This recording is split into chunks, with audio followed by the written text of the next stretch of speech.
to So I've Married a Film Critic, a discussion between a professional film critic and lecturer and me, his wife of 20 years, who just likes to watch movies for fun. I'm your co-host, Julia. This is Bear the Film Critic. Hello, everyone. And we're back here on YouTube. And for our audio-only listeners, you can come to YouTube if you want. Theater of the Mind. Theater of the Mind. That's what you prefer. That's always what I prefer. Because as a kid, I used to listen to episodes of Orson Welles doing The Shadow, you know, and Dr. Demento. I used to listen to radio shows a lot. So, like, the thought of sitting down and just, you know, having all the lights in the house off and just listening to a voice, I dig that. But this is okay. This is If good. you really want to see what we look like, this is as good as it gets, folks. This really is. No frills. Nice to see you all again. Yes.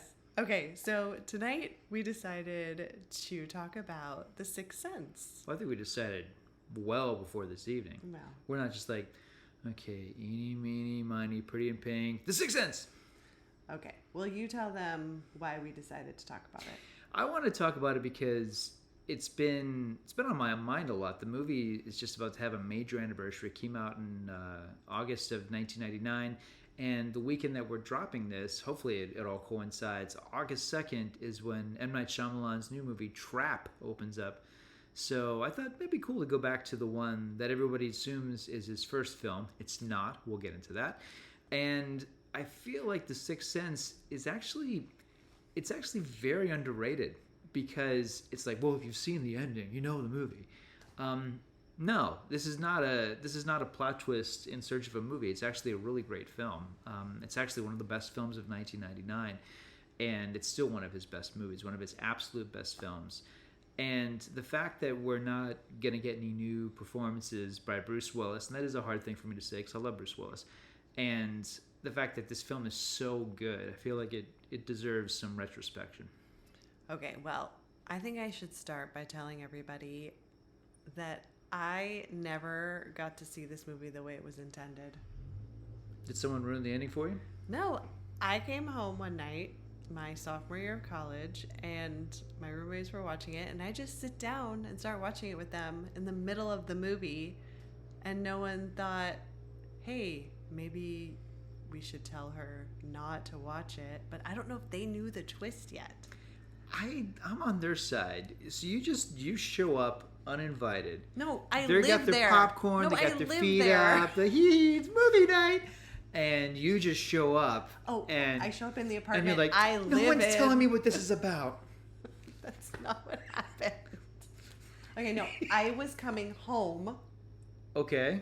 to my apartment. So instead of greeting you like they always do with like surprise, they're just like off to the corner, all the lights off, watching The Sixth Sense, and you were incensed. No. That they didn't tell you. I just what sat this movie down was about. and I watched it, and then I was like, oh, and they're like, oh yeah, you probably should have watched this from the beginning. I'm like, oh, okay. Do you remember where you walked in? No, but I was like, but I already know the twist now. So I don't think I watched it again for years. I mean, all right, in their defense, did you at least see it at the midway point? So you Okay. get a sense that it's about a boy and a psychiatrist, and they're... I'm not mad at them. I'm just saying. This is like your way of getting revenge. Like, Ashley, Bobby, and Patricia, this is for you. No, I'm No? just saying I didn't get to experience it the cool way of thinking that Bruce Willis was alive the whole time. Spoiler. All right, well, I will save my story about how I saw this film for the first time until the end. It's a good story, and I want to save it till we're done actually talking about the film. And I guess this is a good time to tell you that, yes, we are going to reveal the ending of The Sixth Sense. From 1999. This may shock you, but there are people that have not seen this movie. And as I've been told, there's people that listen to or watch this podcast, and they haven't seen the movie. So Okay. maybe there's one person going, ooh, I wonder what The Sixth Sense is. Maybe I'll listen to this and maybe I'll be interested in seeing Okay, it. that's their fault for listening to a movie podcast. Okay, anybody who listens to us knows this is spoiler zone. But I just want to warn you because the ending of this movie is really good. We'll talk about it soon. Oh my In case you haven't heard. We've already gone off the rails. Just watch it. No. I mean, it's only fair, right? If we're talking about Jacob's Ladder, which I know we're never gonna do because I begged you, like, please go do Jacob's Ladder. Like, no, it's evil, so we're not gonna do Jacob's Ladder. There's been a few movies that, I mean, the twist endings are so remarkable, and this is one of those. I mean, this movie was supposed to be a nothing toss-away film, and it became this phenomenon. It still is. I mean, people who have never seen this movie know the ending of it, and that's one of the reasons why I want to talk about it tonight. Because it's like, it's not just the punchline. The setup is pretty amazing. Okay, so let's get into it. Let's get into it. Yeah. Do you know what the M in M. Night Shyamalan stands for? What? Money. No, it does not. Oh my gosh. Okay. I hope I'm pronouncing it right. I believe it's Minaj. Yeah. I did not know that. But he goes by M. As in money! The guy's never made a movie that didn't make money. Okay. Even Lady in the Water? Oh, you got me there. Oh, man. That movie didn't make a sense. Okay. All right. Let's get into this. So, Bruce Willis plays Dr. Malcolm Crowe, a prominent child psychologist, and he returns home one night with his wife, Anna, played by Olivia Williams. Mm-hmm. Same year she did Rushmore. Okay, so they went to an event and he was honored and he got this plaque and they're kind of celebrating, and she, pops open some wine and they're going to go upstairs and have a little fun when... Buy or so. They're going to have some, wink, fun. Well, I mean, nothing happens. We don't just keep this PG, kids. Anything. We did Basic Instinct last week. Yeah. So then they notice that somebody has broken into their house. Yeah, and they hear that chilling cry from the bathroom. They hear, oh, whoa. Hanging tough. Okay. No, they didn't hear that. They don't. No, not at all. But I have to tell you, when we watched this movie the other night, mm-hmm. and I knew that this part was played by Donny Wahlberg, I was watching him and I'm like, I thought this was Donny Wahlberg. I couldn't tell. Yeah. It's funny too, because in the opening credits they say, yeah, it's not like Sir Donald Wahlberg, like they're trying to hide it. Like, it's Donny Wahlberg of the New Kids in the Block. And he shows up and he doesn't look like himself, to put it mildly. And he gives a performance that's so inventive, and I would use the word terrifying. Quick question, listeners, watchers. Has Mark Wahlberg ever been this good in a movie? And I love Mark Wahlberg, but no. Oh, man. No. This is transformative. This is astonishing. I feel like his abs has been this good in a movie. So anyway, my point...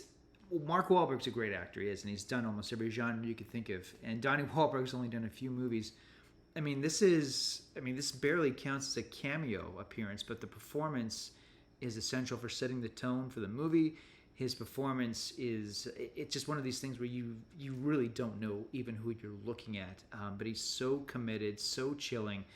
How did he not get nominated for an Oscar for this? It's crazy. And you know who they gave the Oscar to that year? Who? Michael Caine, for his terrible New England accent in Cider House Rules. And I love Michael Caine, but he should not have won for that movie. They should have given it, at least nominated Donny Wahlberg for this performance, because this is amazing. Yeah, I agree. It really is. No, I mean, like, the character sets the tone for the whole movie. The character is the key to the whole thing. The character sets up the Willis character, because it's established that even though he's acclaimed and and clearly a good person, he screwed up. He blew it once as somebody who is under the care of kids, and this is what that looks like. Do you think he blew it more than once, and this is just the only guy that kind of came after him? I mean, this is probably not the only situation that didn't work out, but I think this is the one where, I mean, he even admits, like, he overlooked whether it was his ego or whether it was just lack of empathy, whatever it is, the fact that he just didn't follow up with this kid and overlooked all the problems, and it's very dramatic, because it's everything that's gone wrong in this guy's life has led up to this moment where he encounters the Bruce Willis character, Dr. Malcolm, years later. Mm-hmm. Yeah, so he pulls a gun on him, shoots So him. where was he hiding the gun? It was like Yeah. somewhere in his tighty whities. It's so. Ugh. Ooh. Yeah. And look, I gotta say, like, flash forward decades later, I saw Mark. Sorry. I did not see Marky Mark. I have seen Donny Wahlberg and the New Kids on the Block in concert. I have. And at no point did I ever think, I saw him in The Sixth Sense. No, like, it never occurred to me in a million years. Yeah, no, I mean, I love that we get to talk about this performance. Because, again, it's a small performance, but it's a real jewel that I think, like this movie, people have kind of overlooked or taken for granted. So he shoots Bruce Willis, and then he shoots himself. And, we don't know what happens, actually, because the wife is like, oh my gosh, he's bleeding out. And then cut to, like, a year later. Yeah. And now Dr. Malcolm is, he's got a new client. What's his name? Cole. Played by Haley Joel Osment. Yes. Yeah. Cole is one of those names that doesn't typically work out in movies. I do remember there's a movie called Days of Thunder where Tom Cruise played a guy named Cole Trickle. Yeah. One of the worst movie names in all of cinema. But yeah, in this case, Cole is the little boy. Mm-hmm. And it's clear that Willis's character not only survived the shooting, but now he's back on the job and he's observing this little boy. And the little boy is sort of, you almost get the sense like he's kind of building up to what the first words are going to be like, the first conversation. And it seems like the boy is deliberately ignoring him. And Willis's character is just kind of stalking him in a sense. Yeah, I'm like, wouldn't his first meeting be in an office? Yeah, we do get to that. Yeah, I mean, his first meetings like with him is in a church. Mm-hmm. And he's just kind of sitting outside. Yes, all by his lonesome. Yes. Suspiciously so. Yeah, and we do see that Bruce Willis and his wife, they are not doing well. She's ignoring him. They go out for their anniversary. She doesn't really say anything. And they just sit there. I mean... Just like, man, his anniversaries are like our anniversaries. Just sit there. Feel like no one hears me. I pay the bill. The check comes. I reach for it. She takes it away from me. I'm just sitting there. And then I follow that strange kid with glasses around. I take notes. Wow. It's exactly like my life. This is your life? Oh, my gosh. Not remotely, no. No. Okay, so the part where... Oh, we do see Cole at home with his mom. Yes. Mom is played by Toni Collette, who at this point was a few years removed from Muriel's wedding. I forget who I'm looking at every time I see this film. I always forget that it's Toni Collette. She's so good. Yeah, another gem of a performance in this film. That's got quite a few of them. Yeah. I feel like she plays a lot of disturbed moms, though. Yeah, but if you're good at it, she's never gonna. Thank goodness, Toni Collette will never, at her lowest point, after she's like been in a bad movie and she's lost like all her critical luster, she'll never be in a Hallmark movie. She'll never be in a Lifetime TV movie. No, if she's gonna play a troubled mom, it's gonna be in the roles that Meryl Streep turns down.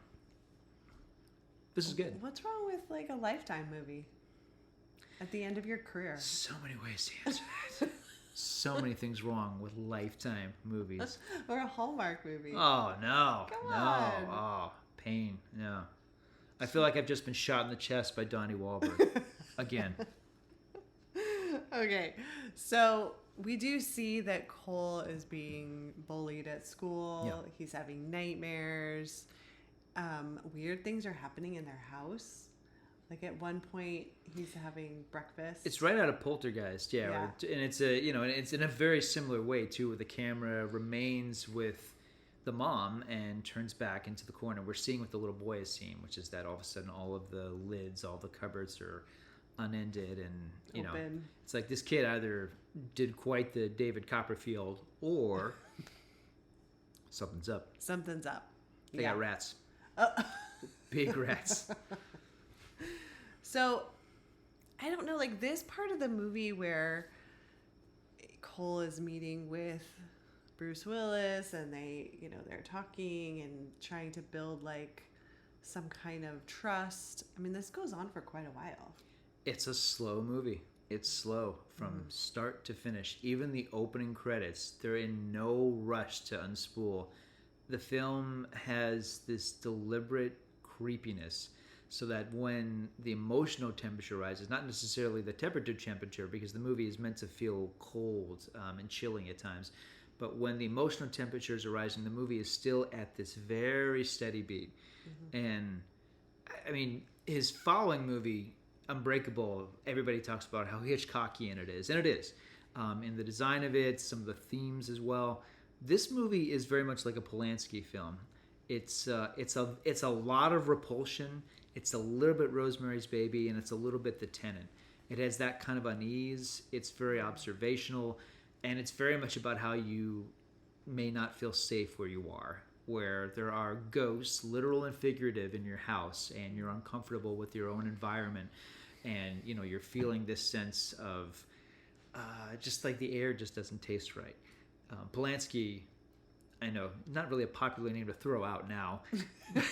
Yeah, I'm like, wow. Sorry. Shots fired. All right, sorry about that. But I mean, prior to 1977, Polanski was a pretty great filmmaker, and that's all they talked about.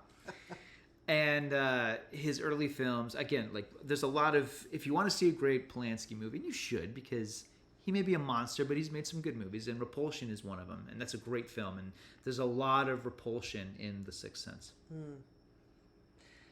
Okay, so now let's kind of get into any favorite scenes, because I really liked the scene where he comes to Cole's house and Bruce Willis and the mom are sitting in the room opposite of each other, and it's they don't say anything, but you kind of get the feeling that maybe she knows he's there, or she's okay with him being there. Yeah. And then she goes and does something else, and this is where Bruce Willis is trying to build trust with the boy. There's a trust exercise, or Yeah. every time he says something truthful, the boy has to walk towards him. Yeah. Eventually get to the chair, they'll have a conversation. If he says something that's not correct, he can basically walk out the door. Yeah. Yeah. I love what Willis is doing here. This is easily one of his best performances. For those of you like myself who, I love Bruce. So if you're going to go back and look at his body of work, I would go, Die Hard's an obvious one. Okay. There's a movie where he played a Vietnam veteran. It's called In Country. He's in Billy Bathgate. He's fantastic in that. Mortal Thoughts is a huge one. That's with him and Demi Moore, and he's incredible in that movie. And of course, you got Pulp Fiction. But this is, and there's some other ones I could throw out, but this is a big one because I can't. It's kind of like Donny Wahlberg. It's if there's a list of who would you never cast in this movie, who's the most wrong person who would just be so distracting and so utterly wrong. And I do remember one of the reasons I'll get into that afterwards. One of the reasons I was so skeptical about this movie, it's we just saw this movie. He did a movie called Mercury Rising that had just come out, where it's him and a kid. It's an action movie, and it's not a very good movie, but I'm oh, Bruce Willis, another movie where Bruce Willis has to protect a kid. Okay, great. I mean, seriously, and again, when we're done talking about the plot, I'll talk about, my expectations of this movie, which were very, very little. But man, the chemistry between Willis and Haley Joel Osment is crisp from the start. The give and take between them feels very real. They're so moving together, and you really, Joel Osment really conveys how vulnerable his character is, and it's heartbreaking how vulnerable he is. And the Willis character, you get the sense, the subtext is all about how he failed his prior client. So it's okay, if I can make it work with this kid, maybe there's something there. This is the only thing in life that matters right now. Mm-hmm. So you get the sense of he's playing a surrogate father to this boy, but he's also trying to earn his trust, and it's hard because this kid, for reasons that we learn later on, he's got a lot of reasons not to trust Dr. Malcolm. Yeah. Yeah. Okay, so at one point, he's laying in a hospital bed because he got hurt. Yeah. And that's right, because is it the birthday party? I think it's the birthday party, which is the worst. I think for me, as a mom, one of the worst scenes in this film.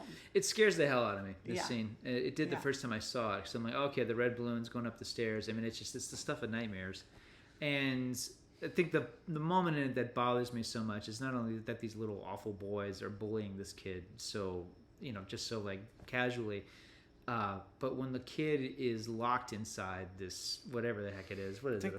He's just like in this little closet. I mean, it's like right out of Hansel and Gretel. It's so hideous, and these kids are just standing there watching him and listening to him scream. I hate it so much. It's so disturbing. And all the adults. Even before I was a parent, I'm like, this is god awful. I know. Yeah. But, so the mom is like, "Where's my son?" She's walking around the house, and there's all these people just like listening to him scream because he's being attacked by something. Yeah, they don't understand if he's play acting. They don't understand if he's having a breakdown. Either way, like no one knows how to react, so no one reacts. Yeah. Except for the mother. It's just like, you're all monsters. We're never coming to this house again. I know. I mean, seriously, I would like want to push those boys down the stairs. Yeah. Yeah. Yeah, but it's not that kind of movie. It's this boy has been bullied. His mother is tired. Yeah, there's a real humanity to the way that Toni Collette plays it, because she's not playing. There's nothing cliched about this character. She just seems like a real person. Yeah. And you get the sense like she's been through a lot. She's suffered so much, and she's just trying to keep the last bit of sanity and nicety that she's able to project onto the moments with her kid. Yeah. And it's not working because her kid has so many problems that she can't contain. Yeah. So he's in the hospital because he's been like, she doesn't know what happened, but he was attacked by something. And so he tells the doctor that he's like, "I'm ready to tell you my secret." And it tells Dr. Malcolm, he's ready to tell him his secret. Yeah, and that's where the legendary film line comes out. "I see dead people," and and I gotta hand it to many sharp viewers, which I am not. I'll admit that. I didn't get it the first time. No. Because he says it right to his face. And the camera slowly crawls up on Bruce Willis. So, for sharper viewers, maybe it would have been a little obvious. For me, it was not. I just found it so scary that this kid is telling him that. Mm-hmm. And he's very specific about it. And as I was discussing with you, I mean, people forget there's no ghosts in this movie for roughly an hour. Mm-hmm. Everything is insinuated. You hear these whispery voices, which is scary enough. But then the movie, for a movie that's really not discussed as a horror film, and it is, and for a movie that's not over the top gory or really going for for like these obvious jump scares, I'd say it's pretty frightening. Mm-hmm. Still, yeah, no, it totally is. But I do love how Dr. Malcolm is like, okay, so he just kind of gets back into psychologist mode. Right. Like, what does this mean? And like, what? You wonder, has there ever been a kid that said this to him before? He's like, another one of those dead kids. Okay, the kid who killed him, his problem was hallucinations. Yes. So I do think there's a lot of crossover between... The kid who killed him. You spoiled it again, Jules. Want to get to the end of this plot synopsis without... I'm curious if there's anyone listening to this or watching this who actually doesn't know the ending of The Sixth Sense. I'd be curious to know who you are. Okay, well... All right, so the Donny Wahlberg character, he had hallucinations as a kid. And so now Dr. Malcolm is dealing with Cole. And I think all he sees are the similarities. Yeah. I think that's all he's seeing. Mm-hmm. So, all right, so he does tell Cole, like, okay, these ghosts are coming to you for a reason. Like, maybe you need to try and talk to them and maybe, like, see what's up. I mean... Yeah, which is good advice, especially if you don't believe in ghosts. So, no, I mean, it's very practical advice. Yeah. Yeah. Like, okay, yeah, next time I'm totally freaked out, I'm going to make sure to be like, oh, yeah, by the way, why are you here? But then the movie takes away, it steps away rather from the Bruce Willis character's perspective, and we start to spend more intimate time with Cole. Mm-hmm. And that's when we start to see ghosts too. Yes. And this is the stuff, I remember when I was in college and I spent the night at a friend's house, and he had this 2-story house and it looked just like the one in The Sixth Sense, and I was on his couch. And all night, I'm just waiting for the dude with like half a head going like, "Hey man, where's your shotgun?" I was waiting for that guy to show up. Just part of the movie really frightened me. And again, like it's such a low-key film.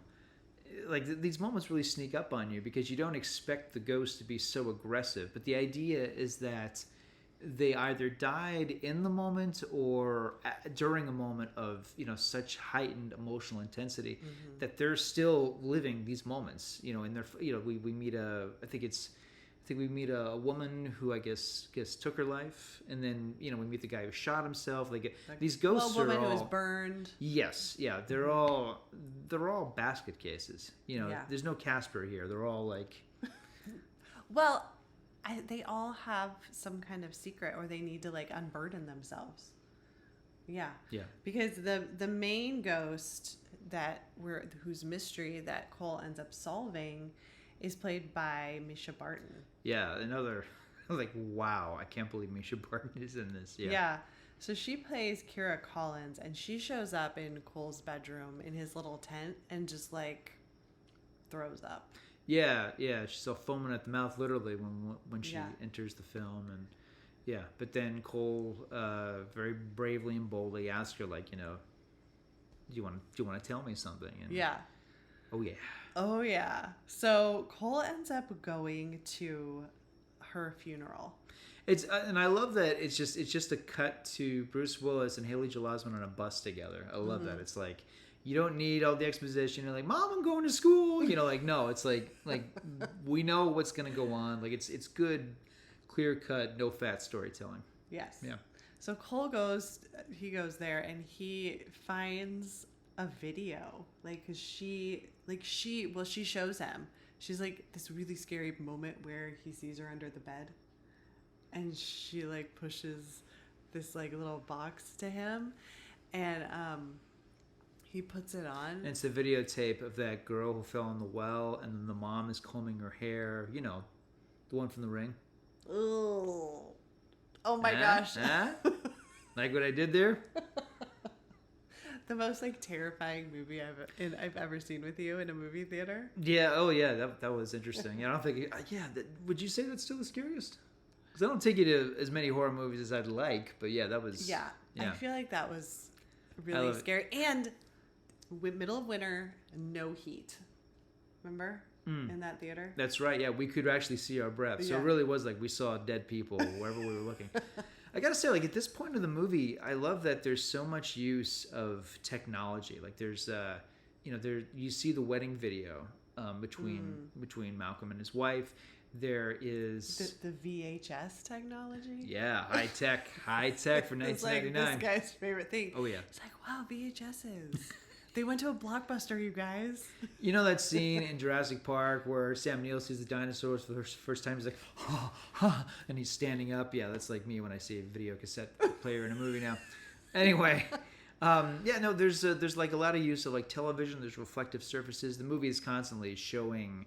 We're constantly looking at it's like it's either the wedding video or it's like stuff that we should not be looking at. And in this case, it's like this. I mean, it really is like The Ring in the sense. It's a cursed videotape. It's this videotape that shows us this horrible truth that this girl in her life was unable to convey. It's like, of course, she's haunting this kid because like she has this thing that she was unable to reveal. Yeah. So basically, Cole outs that the mom poisoned the daughter. And it was like Munchausen by proxy syndrome. It's such a disturbing scene. The way it's staged, couldn't be better. Especially when the camera cuts to the father watching the video of his late daughter being poisoned. And I think you even hear, like, on the video, you hear the stepmother saying something like, no, you... Oh, it's the stepmom? Mother or stepmother? I'm sorry, I don't know what it is. I just, I go to, like, Disney's Wicked Stepmother. I go to, like, the fairy tale. I think you have to look it up now, don't you? I think it's the mother. I do. I just I always say Wicked Stepmother because that's. Well, the thing we also hear in the funeral like reception area is that they're like, and the younger sister is now taken ill too, and so basically Cole saves this other little girl's life. Yeah, and that's I think once he realizes that he did that, he knows that his gift can be worth something. It's such an eerie sequence because the performances are not big. This is a funeral, so the actors are all at the tempo of what most funerals are like. It's everyone is just emotionally drained. The color palette of the scene has been sucked dry. These are sad people that can barely put a couple sentences together. When the little boy goes to the father and hands him the videotape, you almost get a sense. It feels like it's happening in slow motion. And as I said, the whole film is that way. It's a slow film. I don't think that's a problem. I think some movies are meant to not be so fast paced, and I think certainly this movie, because it's about the value of human life, and it's also about a reflection on loss, and the things that keep us alive because we want them so badly that like the soul just like won't give up. I feel like the pace of this thing, I don't know. There's some movies like they feel slow and they make the movie feel longer. I never felt that way about this one. I kind of did a little bit. Really? When did you think the movie needed to wrap things up? No, just like the whole part before he tells Bruce Willis that he's really the whole first act.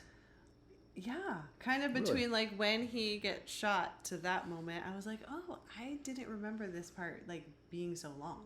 Was it because you knew the twist? Probably. And I told myself, pretend you don't know the twist, and it didn't work. Yeah. Does that ever work? It did for me.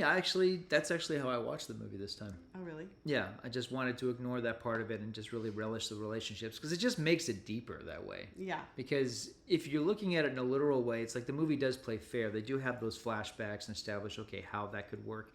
But when you consider that this kid knows more about the doctor than he does about himself, those scenes have an extra emotional weight, I think. So the part that I was thinking, I don't know if this movie is working, is because he just like doesn't like all the scenes with the wife, and then you were like, no, but Cole tells him they only see what they want to see. Mm-hmm. So when I realized that, I thought, okay, I guess this movie does work because Bruce Willis's character, it's like he's not seeing everything the way it truly is. Yeah, and he just thinks, oh, she's angry at me. I really shouldn't have shot that kid in his underwear. She just won't let that go. No, he didn't shoot the kid. Yeah, oh yeah, sorry. Yeah, other way around. Yeah, he shot, yeah. Yeah, real bummer the way that member New Kids on the Block shot me in his underwear. Just won't stop talking about it. Yeah, and he sees her like talking to another guy, and he's just like getting all jealous. And yeah, but there's like so many parts where I'm like, doesn't he see her like crying or trying to pay bills or talking to anybody? And I guess he doesn't. If he's a psychologist, he's a fixer, and he may just not know how to do this. It's like, not to get autobiographical, but sometimes when your parents are teachers, they can give a lot to their jobs and they come home and they just don't have anything to give. Mm-hmm. Maybe this is a similar situation where, he's all day, he's fixing people, he's listening to people. He comes home to his wife and she's like, that guy in his underwear. He's like, oh, this again. Well, she did say she felt like second to his work. Right. In the first scene. Yeah, and she's right. Yeah. Yeah. I mean, he does tell so he's not getting a Husband of the Year award in that beginning of the movie. No, he's getting a plaque for being a psychologist. I got my Husband of the Year award, and it's a different deal. Wait, no one in my underwear has shown up yet. Who gave you that? I wrote it myself on a piece of paper. I gave myself a trophy. Magic marker. Oh my gosh.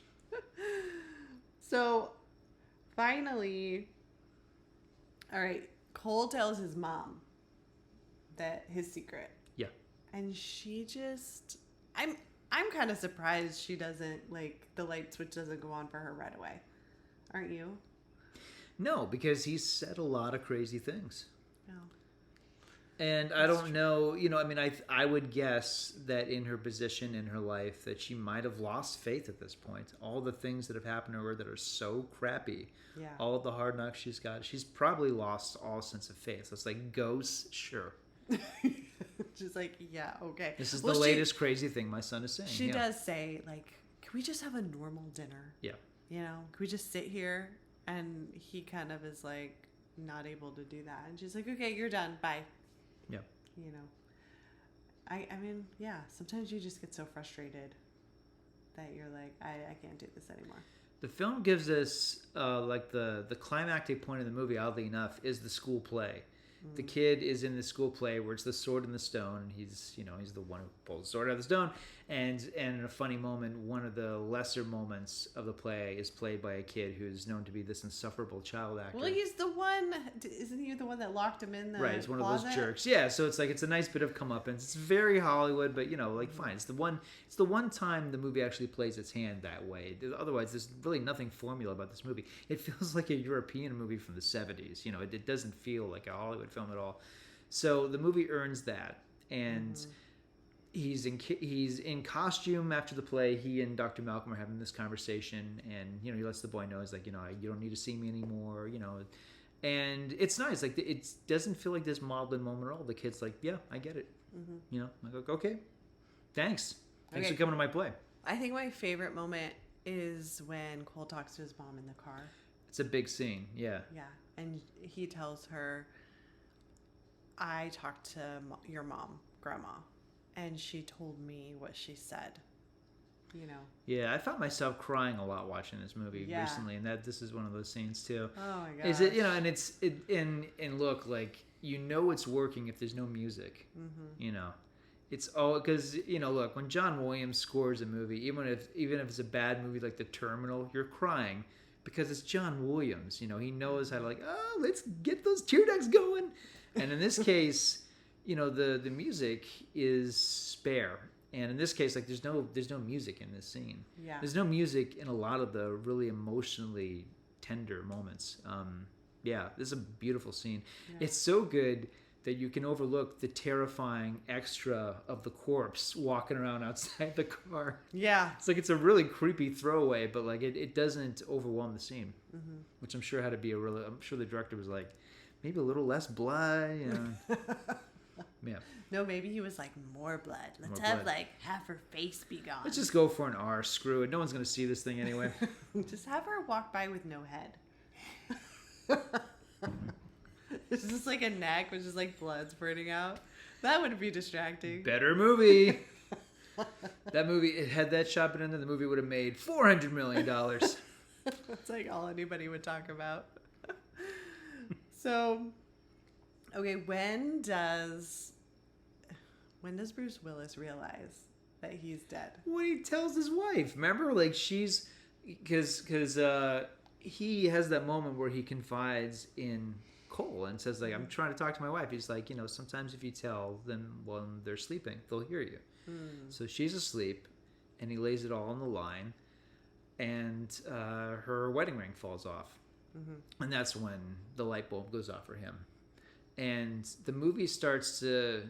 Oh, yeah, because then her breath, you know... Yeah, and I think that's probably what most people connected that with. Yeah. And then something that the film never explains, which I appreciate, because there's more than one way to take it. There's a lot of the reds in this movie. I feel like the reds, like, it indicates a character or an item that's kind of in between worlds. In this case, it's like the door handle... It's, I mean, the Wicked Mother is dressed in red. Like, any character or item that is basically, like, in between the world of the living and the dead. So that becomes a little more prominent. And then I think, you know, we just watched it. I feel like the wedding video, I think, is what it ends on. Yeah. So, again, reflecting on what's lost. Right. But then you do see all the flashbacks of him realizing... all the times. Yeah, and apparently that was like one of those decisions they made late before the film was released. It's like, let's put that in there, and I'm glad it's there because it's brilliant, because it's like, okay, the film shows you, like, we didn't cheat. He was dead the entire film. Spoiler. And no, I haven't seen it yet. Your podcast ruined it for me. Sorry. Yeah, those little moments that are interspersed in there, I feel like they're really necessary. Especially because you go, no, it's not possible. We saw him talking to his wife, and then you realize, like, oh, like, he was talking to her the way, I'm in like a diner and Taylor Swift is talking to me while I'm having a mocha. It's like that. What? I'm sitting alone in a cafe and I'm drinking and I'm listening to Taylor Swift. Her songs on the radio. It's a one-way conversation. You get it? Did that not work? Did that not play? I'm sorry. Okay. No, I get it. When you're reading a book by yourself and, it's like a one-person experience, even though, you're reading a book, so you're reading others, you're reading this isn't working for you either, is it? Yeah. Anyway, he's dead. He is dead. He's dead. And the movie ends. Yeah. Do you think he goes Is to dead? the other Yes. side after this? Yeah. But I don't know how that works, though. I don't know necessarily that Misha Barton went up to the pearly gates. I don't know. I don't know how the theology of this film works. And I'm fine with that. I feel like these ghost characters, like it's a little bit like they're in purgatory because they have to like finalize something. Like something's unfinished. Yeah, but if they're obsessed with it, I mean, is this going to be, is the Bruce Willis character, is this catharsis or is he like Guy Pearce in Memento? Is he just going to start over? Because he's like, well, got to find another kid to fix. Is he just that weird, nice ghost who just sits with a clipboard and follows you into church? Like, No, I feel like he finished his journey. Yeah. Yeah, I like to think so. I mean, not to be cynical about it. Yeah, I guess the movie could work in that way, but because I think the film wisely never tells us how it works. Yeah. This idea that, does the hauntings stop? Like, no, it's like, I feel like the hauntings are like the memories. They never go away. They're like the only thing that lingers, these bad memories. I think Haley Joel Osment's character is going to continue to see ghosts, though. I think he'll probably become like Dr. Malcolm, And by the way, I don't want a sequel. Please don't. If anyone listening to this works at Disney, you have any kind of power at all, just pretend you didn't hear that. You don't want to see Cole when he's like Bruce Willis's age. I don't. And then No. No. For the love of God, leave this movie alone. I want to talk about how I saw this movie. Okay. I saw it a little early. It wasn't months early, but it was before the film was going to come out. There was a preview screening, and to be clear, this was the summer of 1999. This was the summer of The Phantom Menace, Tarzan, Wild Wild West, Eyes Wide Shut, American Pie, The Spy Who Shagged Me. It was a big movie, big summer movie. There were so many films coming out that summer, and they all like opened really big, and they were hyped for months on end. This was not one of those. If anything, if this movie, if I could compare it with any other movie that came out in the summertime, it'd be Ghost. Because that was another one where the studio didn't know what they had. They dumped it to the end of the summer. It's like, let's just put it in theaters right before school's going to start. You know how sexy that time of year is.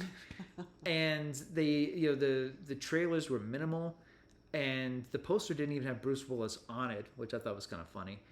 So they had this test screening that a friend of mine and I went to, and we walk out of the test screening, and there's a lady with a clipboard in the lobby. This was in Indiana. And the lady asked, like, what'd you think of the movie?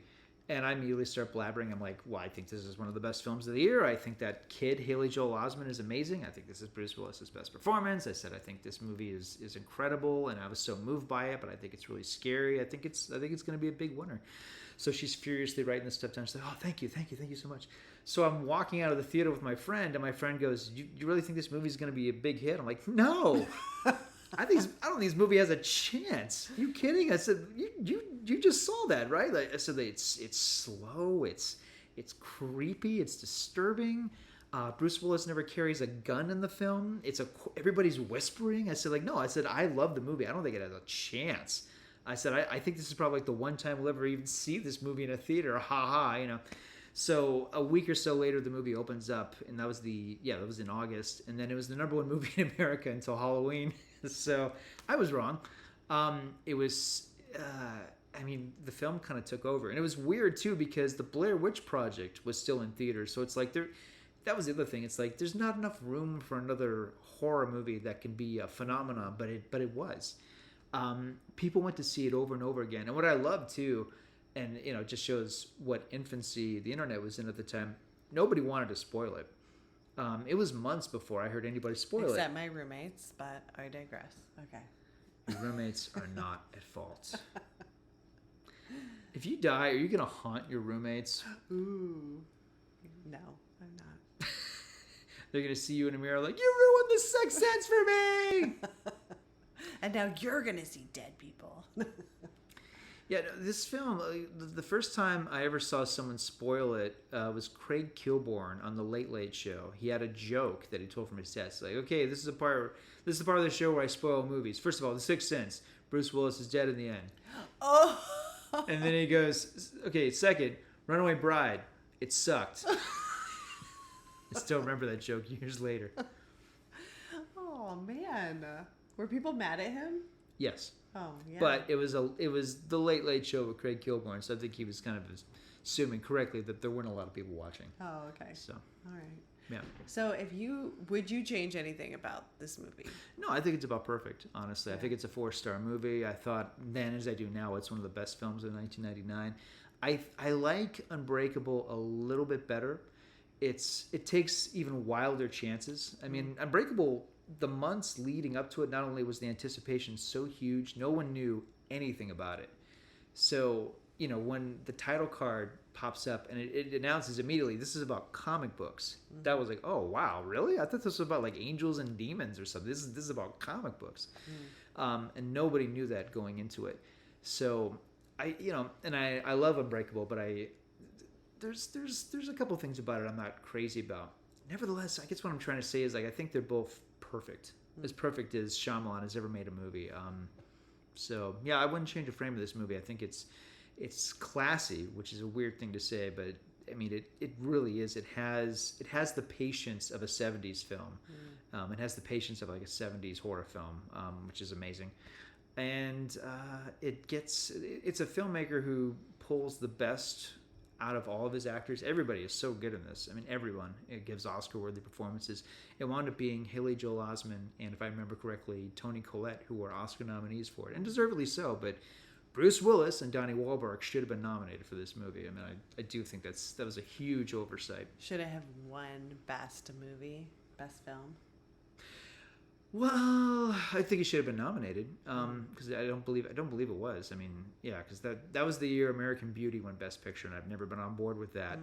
I thought Eyes Wide Shut should have been nominated. I thought Magnolia should. There was a lot of great movies that weren't up for Best Picture that year. Fight Club wasn't nominated. Office Space wasn't nominated. What? Yeah. Okay. So, yeah. So no, I think it's about perfect. It's always been a 4-star movie for me. I think. Yeah. Yeah. How about you? Yeah, no, I wouldn't change anything about it. I just was surprised at how long it took to get, to the, like, scary stuff. This could work as a play. It could work as a really gripping theater piece. You just have to do it well. You have to do it in a black box theater. You can't do it like one of those big, giant, massive. It has to be like a very intimate theater. But I could see this working really well as a theater piece. Yeah, that'd be really fun to actually to see. Yeah. Not as a musical. I want to be clear about that. I don't want to see the six. They make everything. I see dead people. No. Here I am in my underwear. Here's my gun. Wow. And he's dead. No. You don't want to see Lin-Manuel Miranda do all the songs. I hate that every halfway decent movie has been made into a musical. Like in the last couple of years, they had like Sister Act. Okay, I knew Sister Act, but like Saturday Night Fever, and I mean it's shameless. It's like Rambo, the musical. Like everything is a musical now. Yeah. So. Okay. Yeah. Well, do you have any final thoughts? This movie has aged really well. It's such an iconic film. I feel like people don't talk. It's one of these movies like Braveheart or Forrest Gump. It's one of those 90s movies I think we're all a little overly familiar with. And because it was so wildly popular when it came out, I feel like people just kind of overlooked just how freaking good this film is. Especially considering it came out the year that American Beauty won Best Picture. American Beauty never should have been nominated for Best Picture. It is astonishing. Yeah.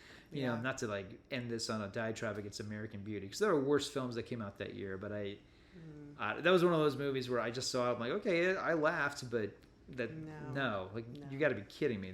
That was an amazing year for film, and everybody who knows me knows how I feel about Eyes Wide Shut. I thought Eyes Wide Shut was the best film of 1989, but yeah, Sixth Sense is awesome. It's still great. Yeah, the only films that came out the year I like more were Eyes Wide Shut and The Red Violin, which is one very few people remember, with Samuel L. Jackson. So check it out, folks. All right. Well, I think we did it.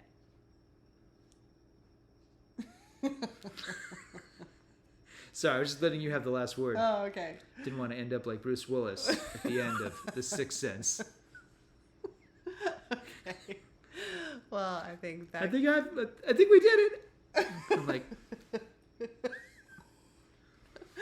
All right. Well, that concludes our discussion of The Sixth Sense. Good night, everyone.